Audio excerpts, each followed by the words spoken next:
ત્યારે કિશોર કાકા સાથે બેઠા છે અને ફક્ત ટાઈમપાસ કરીએ છીએ, આમ ફાવે એવી વાત કરીએ છીએ. પણ તે આ જોયું આજના પેપરમાં વાંચ્યું? હું બેસણાની જાહેરાતનું કહેતા હશે. નથી ભાઈ, બેસણાની જાહેરાતનું કહેતો.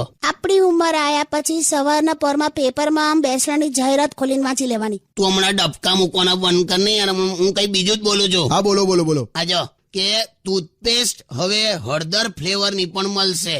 તેમાં શું ખોટું છે? ટૂથપેસ્ટમાં તો હવે કેટલું આમ બધું આમ જો અંદર મીઠું પણ આવે છે, લીંબુ વાળી ટૂથપેસ્ટ પણ આવે છે, ફુદીનાની પણ ટૂથપેસ્ટ આવે છે, લીમડાની પણ ટૂથપેસ્ટ આવે છે. થોડા વખતમાં હવે ટૂથપેસ્ટ ને છે ને રાષ્ટ્રીય ચટણી તરીકે ડિક્લેર કરી નાખશે મને લાગે. સમોસા, કચોરી, ટૂથપેસ્ટ. શું કશું બી. આ ખાવાની વાત નીકળીને તો કાકા મને એક સવાલ આવ્યો કે ફાસ્ટ ફૂડ ખાવાથી માણસ ફાસ્ટ નથી થઈ જતો, તો લૂઝ મોશનમાં માણસ લૂઝ કેમ થઈ જાય છે? બે આ તો કોઈ સવાલ છે લા? આ તો જસ્ટ એમ. તું છે ને તું થોડુંક આધ્યાત્મિક ચોપડીઓ વાંચ લા ભાઈ, તું ગીત વગાડ લા.